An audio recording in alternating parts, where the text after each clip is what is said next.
Hello दोस्तों, my name is यश। तो अपन LangChain की सीरीज़ कंटिन्यू कर रहे थे और अपन ने अपनी सीरीज़ में अभी तक काफ़ी कुछ देख लिया कि कैसे एलएलएम को इन्वोक करें, कैसे प्रॉम्प्ट बनाएं, आउटपुट पार्सर, रैग और अपन ने काफ़ी और भी चीज़ें देखी। इस पर्टिकुलर वीडियो में हम ये देखेंगे कि अगर हमें with the help of LangChain कोई भी एप्लीकेशन बनानी हो तो ऑब्वियसली उस दौरान हम काफ़ी मिस्टेक्स कर सकते हैं जो कॉमनली डेवलपर्स करते होंगे। लेकिन इस पर्टिकुलर वीडियो पे हम ये फोकस करेंगे कि वो कौन सी 5 कॉमन मिस्टेक्स हैं जो हमें एज अ डेवलपर अवॉइड करनी है, जिसकी मदद से हम काफ़ी अच्छी एआई एप्लीकेशन बना सकते हैं। ठीक है, तो उसको एक एक करके समझेंगे इस पर्टिकुलर वीडियो में और अंडरस्टैंड करेंगे कि हम उन्हें कैसे अवॉइड कर सकते हैं। तो चलिए चलते मॉनिटर पे और स्टार्ट करते हैं। तो सबसे पहले हमारी जो मिस्टेक है वो ये रहेगी कि treating LangChain as just an LLM wrapper. इसका मतलब ये होता है कि ऑब्वियसली आप with the help of OpenAI का पैकेज, जेमिनी का पैकेज या फिर क्लाउड का पैकेज यूज करके आप उनके मॉडल्स को इन्वोक कर सकते हो।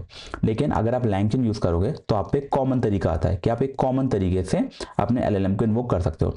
तो काफी लोग क्या करते हैं कि वो सिर्फ लैंगचेन को इंपोर्ट करते हैं या इंस्टॉल करते हैं ओनली टू कॉल एलएलएम, और वो लैंगचेन के बाकी डिफरेंट टूल्स नहीं यूज करते। अब लैंगचेन हमें क्या क्या प्रोवाइड करता है? With the help of LangChain हम अपनी पाइपलाइन बना सकते हैं। With the help of LangChain expression language हम एजेंट बना सकते हैं यूजिंग लैंग्राफ। हम जो रैक सिस्टम्स हैं वो बना सकते हैं और कॉम्प्लेक्स वर्कफ्लोज भी बना सकते हैं यूजिंग लैंग्राफ अगेन। तो ये सब चीज़ें आपको एक्सप्लोर करनी चाहिए अगर आप लैंगचेन यूज कर रहे हो। सिर्फ एलएलएम का कॉल करने के लिए ही लैंगचेन नहीं है। तो पहली मिस्टेक ये। दूसरी क्या होती है कि not using LCEL, that means LangChain expression language. अब क्या था कि लैंगचेन का जैसे हमारे पास वर्जन 0.1 था या 0.3 था, तो उसमें लैंगचेन डॉट चेन्स की मदद से हम डिफरेंट काइंड ऑफ जो अपनी चेन्स होती हैं इंपोर्ट करके उन्हें यूज़ कर सकते थे। जैसे कि हमारे पास क्वेश्चन आंसर चेन हो गई, हमारे पास ऐसे डिफरेंट टाइप्स की चेन होती थी। अब क्या करा लैंगचेन ने कि लैंगचेन ने बोला कि instead of providing chains to you, आप खुद की चेन बना सकते हो और आप उसको ज़्यादा कंट्रोल कर सकते हो क्योंकि वो आपने बनाई है। उसके लिए हमें लैंगचेन ने प्रोवाइड किया लैंगचेन एक्सप्रेशन लैंग्वेज, जिसमें हम जो पाइप ऑपरेटर होता है उसकी मदद से अपनी चेन बना सकते हैं। अपन ने काफ़ी टाइप की चेन देखी है कि सिर्फ एलएलएम आउटपुट पार्सर की चेन हो सकती है, प्रॉम्प्ट एलएलएम आउटपुट पार्सर की चेन हो सकती है। इवन अपन अपनी लास्ट वीडियो में ये भी देखा था कि अपन रिट्रीवर को भी, जो अपना रैक सिस्टम का रिट्रीवर होता है, उसकी मदद से भी अपन जो लैंगचेन एक्सप्रेशन लैंग्वेज है उसकी चेन बना सकते हैं। तो लैंगचेन एक्सप्रेशन लैंग्वेज हमें एक बहुत अच्छा तरीका देता है जिसकी मदद से हम काफ़ी पावरफुल चेन बना सकते हैं, which is much much better than जो हमें लैंगचेन प्रोवाइड करता था, क्योंकि हमारा कंट्रोल उस पर बहुत ज़्यादा होता है। इसलिए हमें लैंगचेन एक्सप्रेशन लैंग्वेज आना बहुत ज़रूरी है। और इसमें अंडर द हमें पता है कि हमारी जो चेन होती है वो विद द हेल्प ऑफ रनेबल्स बनती है। हम रनेबल्स को कंबाइन करके अपनी चेन बनाते हैं। अपन ने लैंगचेन की सीरीज में उसके बारे में भी बात करी है, तो अगर आपने नहीं देखा तो आप समझिए रनेबल्स क्या होता है और कैसे हम उसकी मदद से अपनी जो चेन है वो बना सकते हैं using LangChain expression language. Next हमारा आता है forgetting to use output parser. अब ये मैंने आपको हमेशा बोला है कि मैं जब भी कोई भी एआई एप्लीकेशन बनाता हूँ मैं हमेशा आउटपुट पार्सर यूज करता हूँ, क्योंकि मुझे पता होना चाहिए कि मेरा आउटपुट का स्ट्रक्चर क्या है। अगर मुझे किसी भी स्पेसिफिक क्लास के फॉर्म में अपना स्ट्रक्चर चाहिए जिसमें कुछ स्पेसिफिक कीज हो तो मैं पाइडेंटिक आउटपुट पार्सर यूज करता हूँ। मुझे जेसन चाहिए तो जेसन आउटपुट पार्सर, मुझे लिस्ट के फॉर्म में चाहिए तो मैं comma separated list output parser use करता हूँ, या स्ट्रिंग फॉर्मेट में चाहिए तो स्ट्रिंग आउटपुट पार्सर। तो मुझे हमेशा ये मेक श्योर करना है कि आउटपुट उसी तरीके से आए, सेम तरीके से आए हर बार, और वो भी मुझे पता होना चाहिए वो तरीका क्या है। उससे क्या रहता है कि ओवरऑल एप्लीकेशन में कंट्रोल रहता है, क्योंकि ऑब्वियसली लैंगचेन आपको रिस्पॉन्स जनरेट कर सकता है। अब वो जो रिस्पॉन्स होता है उसमें काफ़ी डिफरेंट पार्ट्स होते हैं।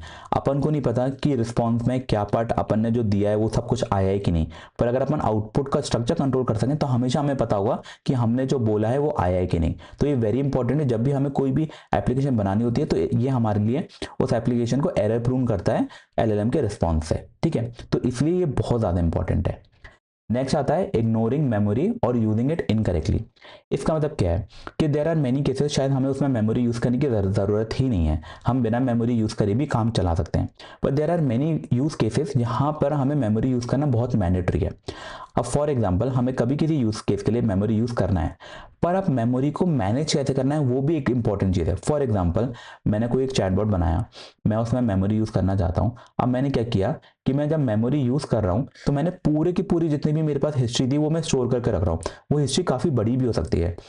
पर शायद मुझे पूरी हिस्ट्री स्टोर करने की ज़रूरत ही नहीं है। मैं जो हमारे लास्ट के जो लेटेस्ट 5 मैसेजेस हैं, मैं शायद उनको रख के अपना काम चला सकता हूँ। या फिर ये भी हो सकता है कि जितनी भी हिस्ट्री है मैं उसकी समरी बना के स्टोर करूँ, कि मुझे एक समरी दे दो, वो भी मेरे लिए सफिशिएंट है। या फिर मैं उसको एज अ वेक्टर स्टोर में भी स्टोर कर सकता हूँ, और सिमेंटिक सर्च से जो भी मेरा क्वेश्चन है उसके बेसिस पे भी मैं हैंडल कर सकता हूँ। तो देयर आर मेनी वेज कि मैं अपनी हिस्ट्री को किस तरीके से मैनेज कर सकता हूँ, तो वो आपको पता होना चाहिए। सिर्फ हिस्ट्री बना देना इंपॉर्टेंट नहीं है, हिस्ट्री को किस तरीके से यूज कर सकते हैं वो भी इंपॉर्टेंट है, बेस्ड ऑन हमारी एप्लीकेशन। जैसे हमारी एप्लीकेशन रहेगी वैसी हमारी रिक्वायरमेंट रहेगी। तो ये इंपॉर्टेंट पॉइंट था। नेक्स्ट हमारा आता है कि only using local document for rag. इसका मतलब जैसे अभी तक हमने एग्जांपल में देखा था कि हम क्या कर रहे थे, हमने अपना क्रोमा वेक्टर डेटाबेस यूज किया था हमारे डॉक्यूमेंट्स को लोकली स्टोर करने के लिए। पर ऐसा ज़रूरी नहीं है, आपके जो डॉक्यूमेंट्स होते हैं आप किसी भी क्लाउड बेस्ड वेक्टर डेटाबेस में भी स्टोर कर सकते हो, लाइक पाइनकोन, एस्ट्रा। तो ये सब हमारे पास हमारे जो क्लाउड बेस्ड वेक्टर डीबी है उनमें भी स्टोर कर सकते हो। एंड इनमें जब आप स्टोर करो तो आप मेक श्योर करो कि आप है ना हाई क्वालिटी एम्बेडिंग्स यूज करो, क्योंकि जितनी ज़्यादा हाई क्वालिटी एम्बेडिंग्स होंगी उतनी बेटर हमारी सेमेंटिक सर्च होगी और उतने बेटर अप्रोप्रिएट रिजल्ट हम ले पाएंगे with the help of our vector database. अब यहाँ पर कुछ तरीके होते हैं जिनको हमें यूज करना चाहिए to make our RAG even better. कैसे? पहला हमारा होता है मल्टी क्वेरी रिट्रीवर। इसका मतलब फॉर एग्जांपल मैंने एक कोई सिंगल क्वेरी थी, वो मैंने अपने वेक्टर डेटाबेस को दी, उस रिट्रीवर ने उस क्वेरी को लिया, मेरे लिए डॉक्यूमेंट लेकर आया। ये हमारा बेसिक रैग है।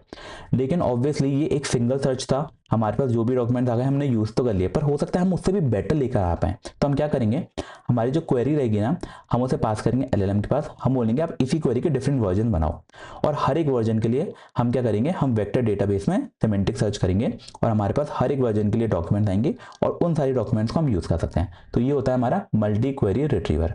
नेक्स्ट हमारा होता है कॉन्टेक्चुअल कंप्रेशन रिट्रीवर। इसका मतलब हमारे पास जितनी भी डॉक्यूमेंट्स रिटर्न होकर आई हैं, हम क्या करेंगे, हम उनमें से है ना जितना भी रेलेवेंट डेटा है ना, with the help of LLM हम सिर्फ वो फैच कर लेंगे और जितना भी इररेलेवेंट डेटा है वो हटा देंगे। और फिर जो हमारा फाइनल प्रॉम्प्ट होगा उसमें वो सिर्फ रेलेवेंट डेटा पास करेंगे, जिससे जो हमारा ओवरऑल आउटपुट रहेगा ना वो सिर्फ रेलेवेंट इन्फॉर्मेशन के बेसिस पर आएगा। क्योंकि हमारा आपको पता है कि चंकिंग में कुछ एक्स्ट्रा इन्फॉर्मेशन भी आ सकती है, हम उसको अवॉइड करने की कोशिश करेंगे। नेक्स्ट हमारा होता है रैग फ्यूजन, जो क्या करता है, जैसे पहला स्टेप था हमारा कि एक क्वेरी के मल्टीपल वर्जन बनाओ एलएलएम की मदद से, हर एक वर्जन के बेसिस पे डॉक्यूमेंट फेच करो, फिर उनके रिजल्ट्स को कंबाइन कर दो। जब आपने उनके रिजल्ट को कंबाइन करा, अब based on similarity and frequency आप क्या करोगे, आप उन्हें रैंक करोगे, और बेस्ड ऑन योर रैंकिंग जो आपके टॉप डॉक्यूमेंट होंगे वो आपके ऊपर है कि आप टॉप 5, 3, 7 जितने भी चाहिए आपको, आप उन डॉक्यूमेंट्स को लेकर आओगे और अपने एलएलएम में पास करोगे, और एलएलएम उस पर्टिकुलर कॉन्टेक्स्ट को यूज करके फाइनल रिस्पॉन्स बनाएगा।